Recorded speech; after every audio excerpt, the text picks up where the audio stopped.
You are now watching the 84th Annual NAACP New York State Conference Convention. The United States is home to the world's largest prison population. As tough on crime laws have put an unprecedented number of nonviolent offenders behind bars in recent years, our neighborhoods still don't feel safe. Our branches of the New York State NAACP pursue police accountability on their treatment of African American citizens. Here is Dr. Divine Pryor, President and CEO of the People's Police Academy at Medgar Evers College, to kick off our criminal justice discussion. Good afternoon. My name is Dr. Divine Pryor, and I'm the President and CEO of the People's Police Academy at Medgar Evers College in the City University of New York. I first want to thank Dr. Hazel Dukes for giving me an opportunity to come before you today to their 2020 New York State Conference to speak a little bit about police accountability. This is a subject I know very well.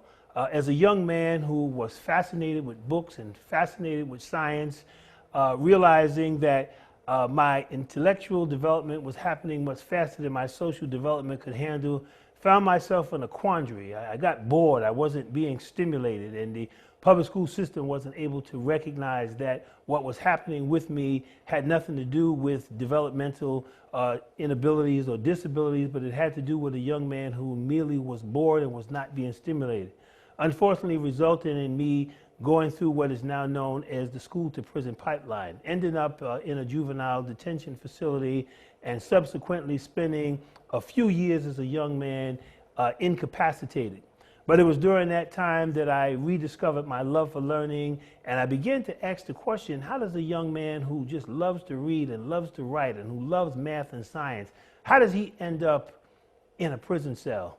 And it was then that I began my journey into criminal justice, and I began to find that I was not alone, that this wasn't an exclusive purview for me, but there were many young men like me, many black men who found themselves in this situation, not because they were bad people, but simply because the system wasn't prepared to deal with their growth. And so as a result, I find myself studying a system that begins with police accountability, or what I say, inaccountability, depending on how you look at it. But I think that the police is the door to the criminal justice system. And I think it begins with how the behaviors of certain men are criminalized as opposed to others. Young black men are seen as violent. Young black men are seen as predatory, as bad. This is how I was defined, that I was incorrigible, that I was disruptive, that I was bad, and these are behaviors that could not be accepted in the classroom, so instead I was put in detention, then eventually expelled from school. And then the rest is history.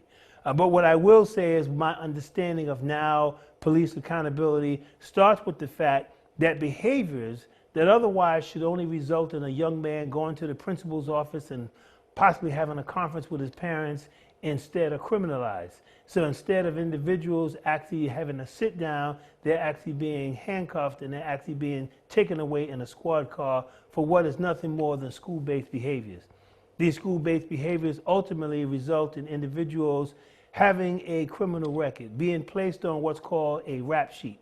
Each time an individual has an encounter with the system, they produce what's called a record of arrest and prosecution. These records are then sent to a central repository, and that repository is where the same records of arrest and prosecution are held.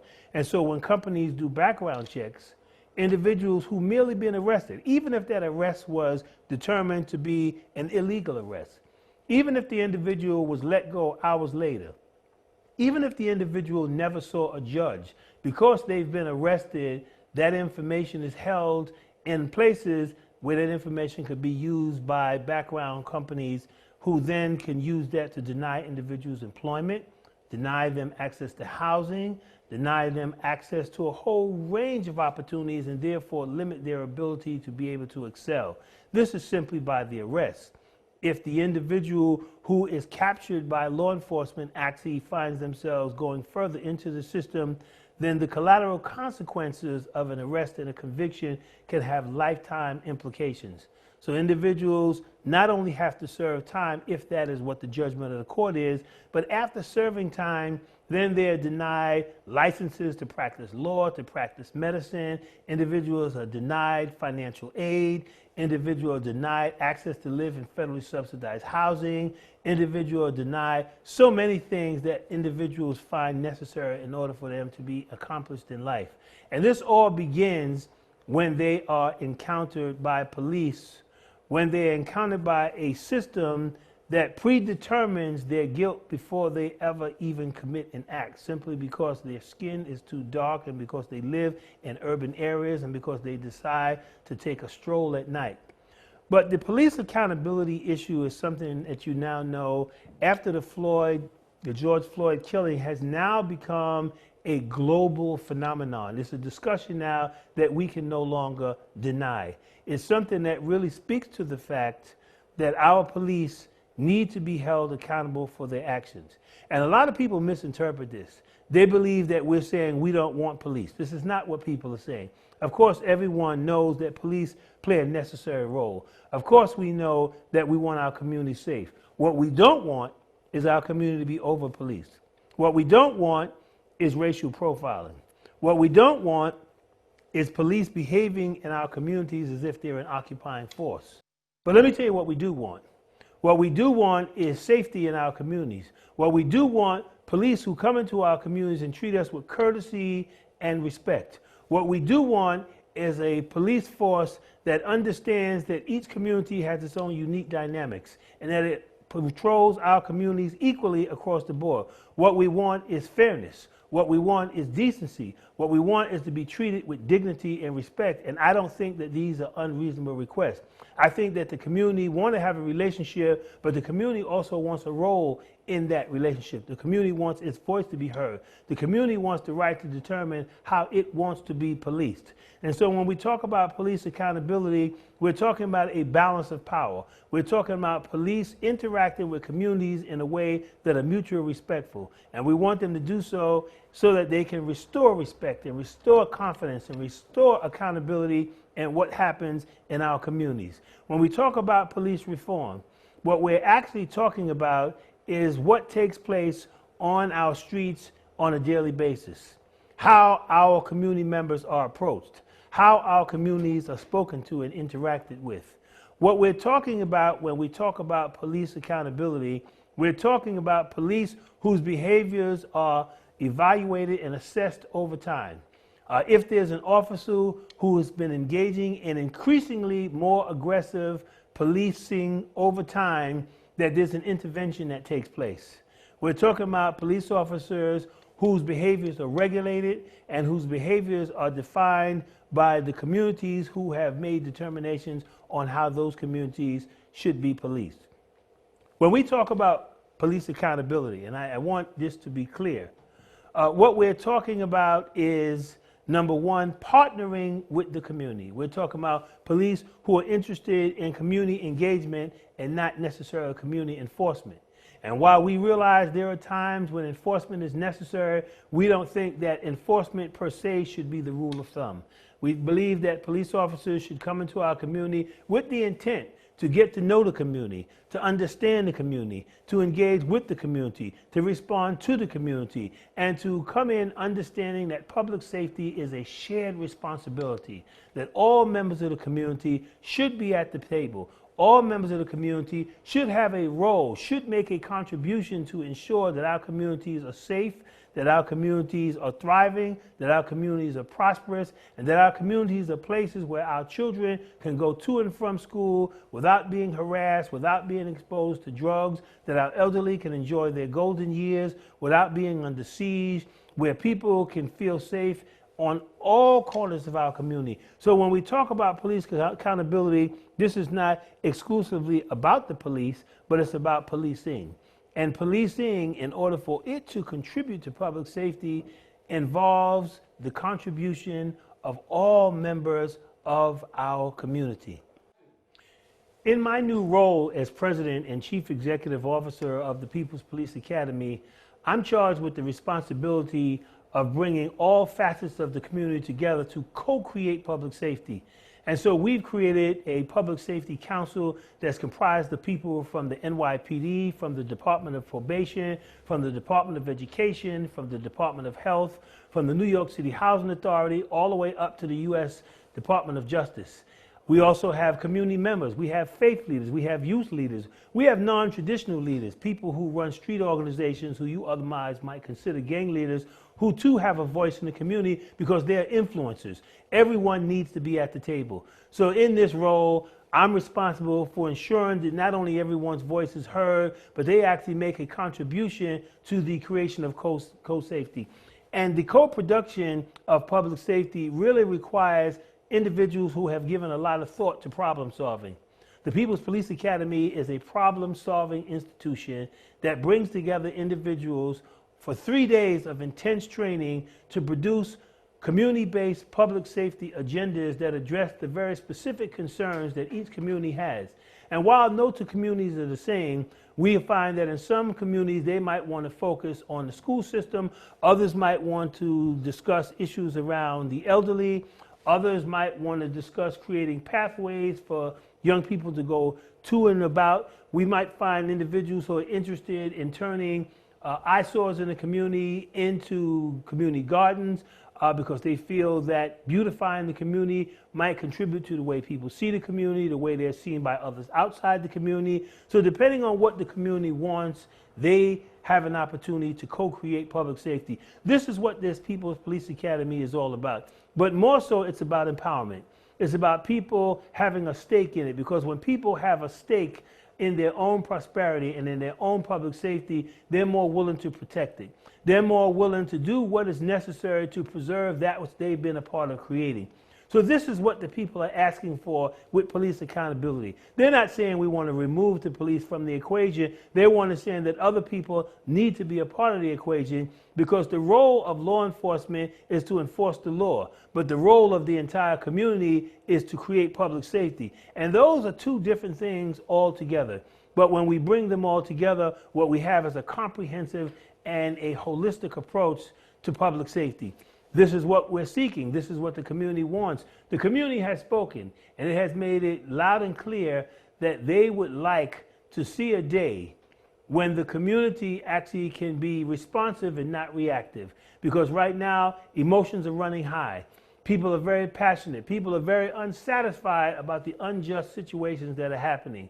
We even know that the police themselves have dissatisfaction because they too are experiencing the trauma of their own work. And when individuals are exposed to trauma, it results in alcoholism, it results in suicide rates going up, it results in people being much more aggressive, and many times not even realizing that the source of this behavior actually comes from the trauma that they endure from doing the job. That also needs to be addressed. And so while we are addressing community issues and we're addressing the trauma of the community, we also need to be addressing police trauma. We need to understand that law enforcement is in a very precarious situation, and that their job is very difficult, and that the things they do puts them in harm's way. And so over time, they become callous. Over time, they become very traumatized. Over time, they become very susceptible to the very smallest thing that can tick them off. And this is understandable because they're human beings as well.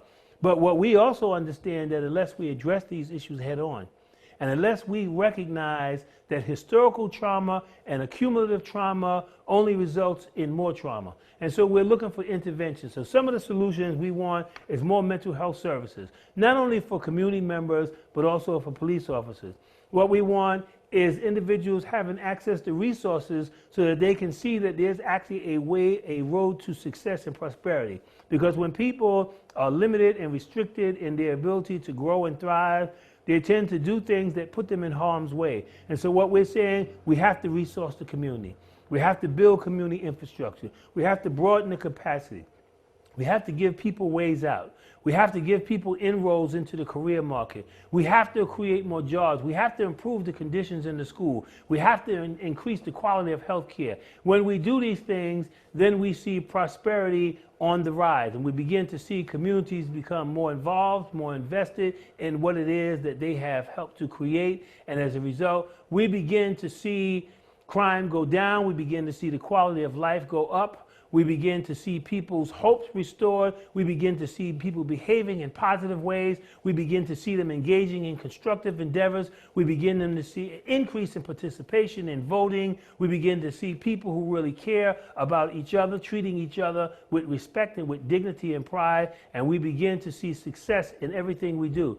And so we ask you to join us as we build the People's Police Academy at Medgar Evers College in the City University of New York, because we feel that public safety is not only a shared responsibility, but it's also something that each of us should express in our accountability to what we contribute to the quality of life here in New York State. And now, ladies and gentlemen, I'd like to pass it along to New York State Senator Brian A. Benjamin. Good afternoon. I'm Senator Brian Benjamin, and I'm honored to be a participant in this year's NAACP New York State Convention. I want to thank Dr. Hazel Dukes, who is like a mother to me, who has helped to mentor me for so many years right here in the village of Harlem, and with whom I wouldn't be senator today. So I want to thank her for inviting me to participate. I want to thank you all for listening. Today the conversation, this panel is about continuing reform of the criminal justice system. To me, I want to start with why I even think the criminal justice system needs to be reformed.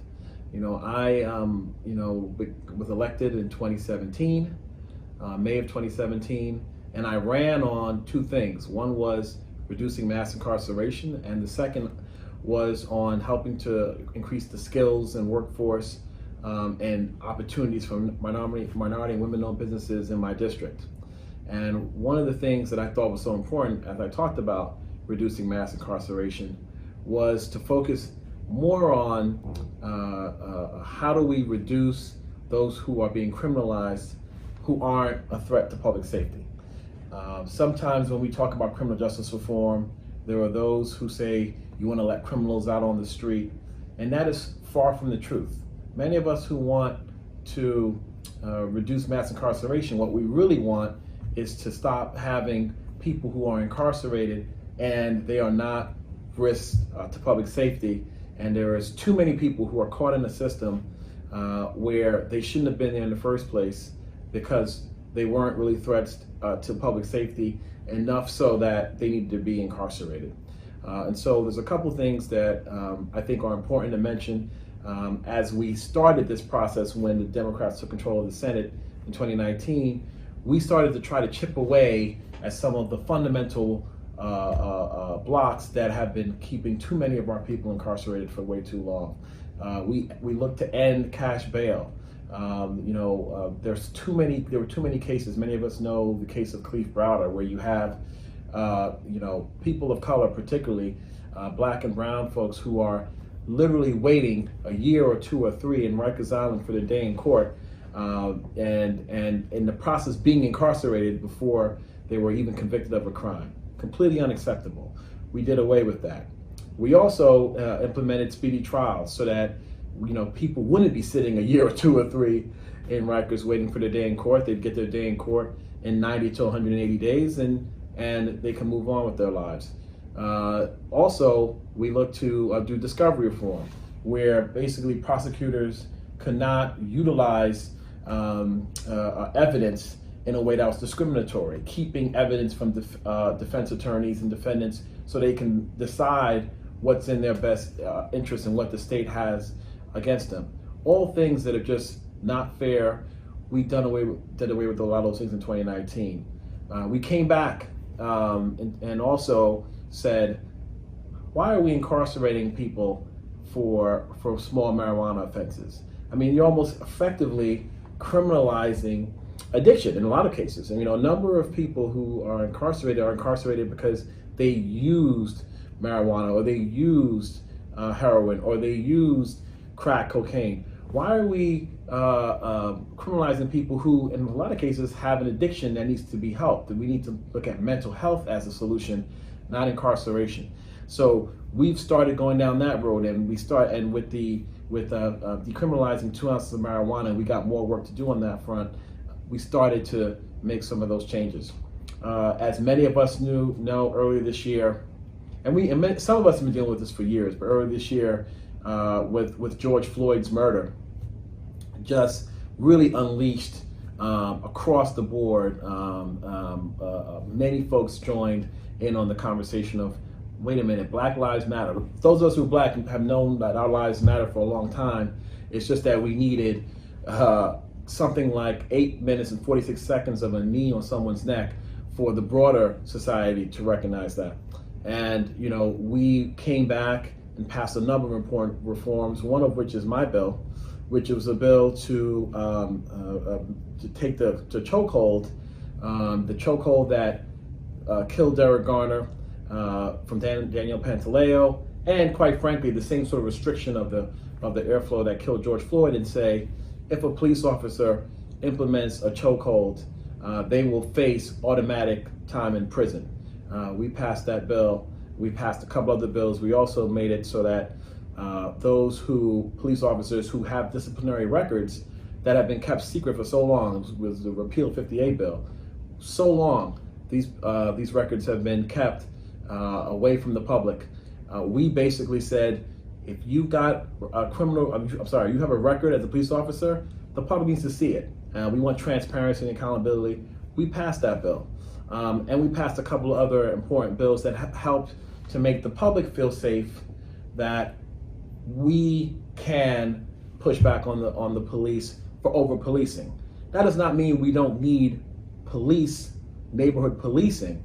We don't need over-policing. We don't need policing that is harmful to Black and brown communities.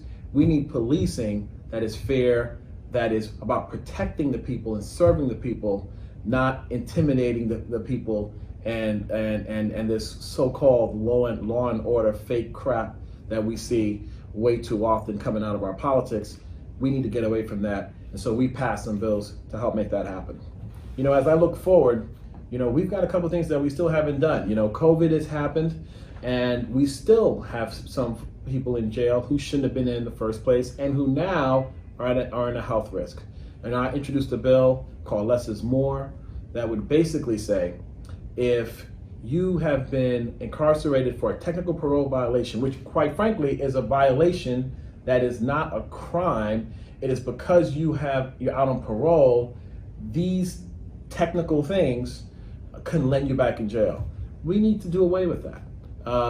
If there are people who are out on parole and they might have missed curfew, or they might have dirty urine, or things that just in and of themselves aren't crimes, we should find other mechanisms to try to help keep them on their path to recovery, help keep them moving forward in society. That's the kind of world we want to live in, a world where people have made mistakes and they paid for the mistakes and they're rehabilitated. We're not trying to trip them up to keep this criminal industrial complex going on the back of Black and brown lives. We can't do it anymore. Now, our panelists are going live to answer some of your questions. Well, thank you very much, Dr. Pryor. This was an excellent workshop. And what I'd like to do is turn it over to you and Senator Benjamin so that we can continue this very important discussion. Dr. Pryor? Sure. Good afternoon, and thank you for allowing me to participate in this year's NAACP convention. It's a pleasure to be here.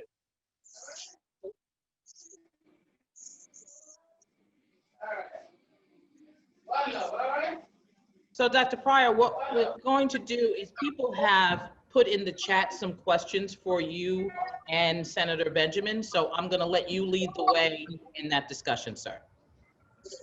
Okay, fine. Let me see if I can go to the chat and pull up these questions. Let's see. If you have an issue, let me know, and I'll help you out. I see a question here. It says the prison system was supposed to be for reforming criminals. The jail people of color are not being educated on the root cause of them being in the system. Systemic racism, constant oppression, and the privatization of the prison should be part of a mental health program. We need these things in order to aid. I think Dr. Pryor is frozen a little bit. Senator Benjamin, are you there? Are you back, Dr. Pryor? I think I'm back. Can you hear me? I can hear you. Okay, let's see. I'm gonna see if I can get my face back on here. And okay, I'm back. Okay, so there's a question, someone was asking a question in regards to whether or not the criminal punishment system, as we refer to it as, is a system about oppression, is a system that predetermines the incarceration of certain populations. And the answer to that is yes.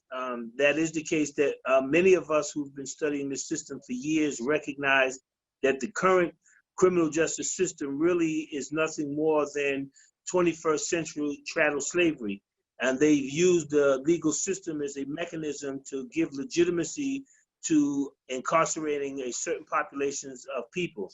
And this is not an allegation anymore. This is not urban myth. This has been researched, and it is fact-based. And we know that the system is racist through and through. We know that racial profiling is real. We know that the presumption of guilt for Black people is something that is embedded in the policies in most, if not all, of the different facets of the criminal justice system. And it's time for us to dismantle this system. It's time for us to create a system that is fair and equitable. So that is my response to that question. Thank you for the question. Okay, and I know that you're going, you're freezing a little bit, so I'm going to help out and answer some of the questions. Senator Benjamin, you're up next, sir. So, you know, for especially for people that are outside of the city, we had a real challenge making sure that our senators were on board with all of the bills for the criminal justice. But now, as you know, after the executive order, and it's now up to the municipalities, it's still a challenge to get now the new, it's been passed down to the county legislators and the county executives. What do you recommend for us to do to continue the advocacy that was able to have all of the state Senate and Assembly pass all of those bills? Well, first of all, thank you, Tracy. I want to thank the NAACP for constantly being on the front lines for our community. And I see a number of friends on this, and I want to thank you for your leadership. I firmly believe that we have to force all municipalities to have a process where we talk about policing from its root. I think that we have to start from square one, take out a blank sheet of paper, and basically say, what do we want police to do, and what do we not want police to do? You know, we know in communities of color, particularly Black communities, that mental health is a real issue. Far too often, the criminal justice system, is used as a place for mental health, and that's not right. Folks who need mental health services need to get that help, and we should not have the police as the mechanism to do with that. And so I think we need to really look at every single thing we have police do, and we need to say this should stay and this should go, and the things that go, where do they go, and how is that helping our public safety generally, but more importantly, how are we uplifting communities? You know, there's sometimes when, you know, people are crying out for help, and it's not that they need to be arrested. They might need a job. They might need, in some cases, just someone to talk to. They might need a range of things that are not police. And I think we have become way too comfortable using police as a catch-all for every single issue. And I think what has to happen is the community, particularly the NAACP and others, needs to force the hand of our mayors, quite frankly. New York City, the most progressive city in the world, according to the people who say they're progressive, yet we're having a hard time with them driving this conversation about what police should look like. We should be reimagining police in New York City and how that works. If not here, where? And so for me, I think that's what we should all be doing, is making sure that our top elected officials are continuing to have this conversation, particularly in this moment of racial sort of awareness, right? Everyone believes Black Lives Matter now. The question is, what does that mean? You know, what are we getting as a people out of it besides street signs, right? So that would be my thought, and I want to support some of Dr. Pryor's points. I mean, you know, we have to call out the system for what it is, but we have to reimagine it, and we have to talk about what a new system should look like at the same time. Thank you very much, Senator. Dr. Pryor, what strategies do you suggest for teachers and parents to use as we go forward with ensuring that we are not only over policing in our streets, but we don't want to over police and over discipline in our school system? Well, you know, it's interesting that you asked that question. We're doing that work now, involving parents and students in restructuring our public school experience. And I think that it first begins with self-identity. We have to, you know, teach our young people, young Black men and women, that they are descendants of royalty. We have to teach them that they are precious. We have to teach them that they are important, that they are valuable, because we have to offset the images and the messages that have been depicted about our children over centuries, teaching them that they're less than and they're not as good as and they're not worthy. I think that once they begin to understand their self-worth and their self-value, then they'll begin to express themselves in a way that affirms who they are, and that they, you know, are intelligent and that they are bright and that they are creative. And I think that it begins there. The same thing has to happen in the home. I think that our parents, they also need to understand how valuable they are and how impressionable they are to their children. And they have to be very careful about the images that they portray around their homes and the things that they allow their children to listen to. The conversations that they have need to be affirmative conversation. They need to be positive. They need to be productive. And these things, they kind of reinforce what it is that we are attempting to create here. We're attempting to create a world that we ourselves are in control of. The word community control is something that's been used for a long time, but I think a lot of people don't understand what that really means. But let me just give it to you in simple terms. It means that every member of the community has a responsibility, has a role, has a contribution to make in order for our communities to be whole. So it begins with the parents, it continues in the school, and then all the institutions that impact on our schools and our communities, they also need to be brought in the fold. There needs to be an alignment of thought. They need to understand that self-preservation is something that is real, but it requires collective work and responsibility. It requires that all of us contribute, you know, to this work. So we need to roll up our sleeves and we need to get this work started. Thank you. That's powerful. Senator Benjamin, back to you. So, you know, we have 500 municipalities in the state of New York that have to reimagine policing. Some are doing the effort better than others. Some are just packaging the same old policies and procedures that they have, and they are rolling it out for community input and not doing the hard work by asking the questions. So, you know, I think we need some help to make sure that there are strategies that all of the branches can use throughout the state of New York to get the right people to the table and to ensure that they are actually doing the work. Do you have any advice for us? Yeah, I think actually you're giving me advice, right? I think what you're really saying is that it would be helpful if there was sort of like a framework or some kind of a format that is a process that can be used across the board. I mean, when the governor issued the executive order, and by the way, Dr. Hazel Dukes, who you all know and love, was very instrumental and aggressive in getting him to that point, along with Reverend Sharpton and others.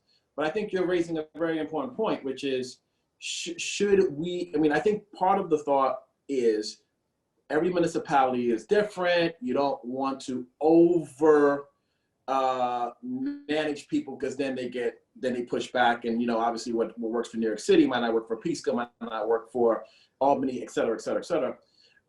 And so I think I want to sort of think about that a little bit and maybe come back to you, because I think I talked to the governor's office and others about that. Should we have sort of like, well, this is sort of like the guidelines. This is sort of like a 1, 2, 3, 4, 5, 6, 7, 8 process.